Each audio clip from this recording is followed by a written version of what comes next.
good morning. Not a good jobs report, so let's just go through that with a little bit of detail. First of all, the headline number was 98,000, so that was obviously inside of like 180 to 200, which is kind of where people were at. That number really doesn't matter if it's just standing alone. Again, we look at what really matters is the rate of change of the number. So when you look at non-farm payroll, you could see the chart that I posted. I don't know if Josephine, if you have non-farm payrolls, but you can look at it. In rate of change terms, what that was actually minus 9 basis points to 1.52%. So what that means is that in the prior month, the growth rate, see that 1.52% is down from 1.65%. That was the peak, which was January, the peak for the year in terms of growth rate. So what's basically happened here is that non-farm payrolls have gone from 1.65% in January to 1.61% in February to 1.52% in March. So that's the 9 basis point slowdown from here to here. Okay, so I'd say that that's tolerable. I wouldn't say that that's good. I mean, at the end of the day, the bond market actually has had this right. Of course, the 10-year yield has moved to the low end of the range, is actually now making a lower low end of the range, which makes it a very interesting time to short sell bonds. Now, I have not done that yet in real-time alerts. I was waiting for this number.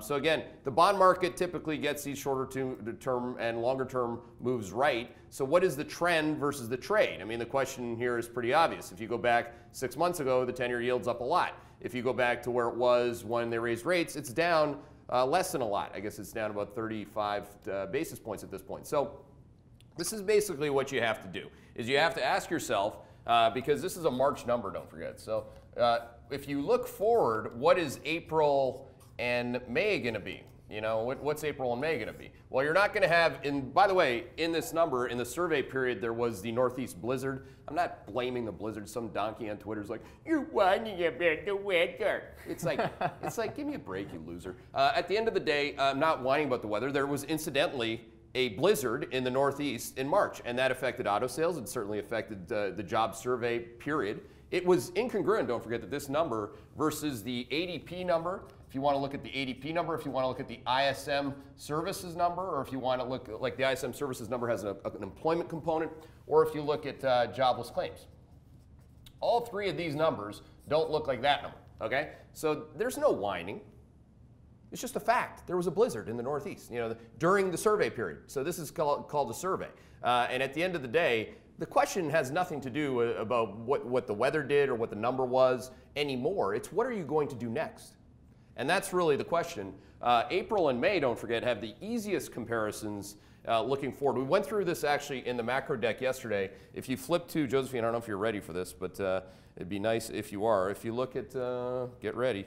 She's good, yeah. She's good? She's got it? Let's see where we're at here.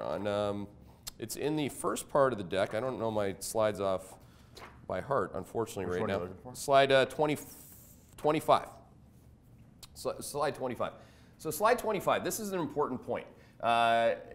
See how April and May, we have two of the easiest comparisons. So the point here is that as the comparisons in May go down by a lot, I mean, 17,000 is the private payroll comparison. So this was actually, the March number was the last difficult comparison, 2.13%. See that? Then it slows to 2.06, then it's down to 1.8. So then you're going to have 1/8 as compares all the way through August. That's really important. I mean, at the end of the day, when you talk about a growth rate, look at this. This is a growth rate. These are growth rates. These growth rates get reported against the prior year's growth rates. So when the comparisons go lower, if nothing were to change in the jobs market, you should see an acceleration. Now again, if you don't have a blizzard in the Northeast in April, which I'm pretty sure you won't, anything can happen. I mean, you can have airstrikes in Syria. Anything can happen. The fact of the matter is that we do not have a trending breakdown in labor data. What we have is just a pullback to where we were when we started the year in rate of change terms. So that sets up for a very interesting spot. You know, you're either bullish or you're bearish on growth. We've said this 1,000 times. We're bullish on GDP growth, and I do expect to see an acceleration in the labor market in April and specifically in May.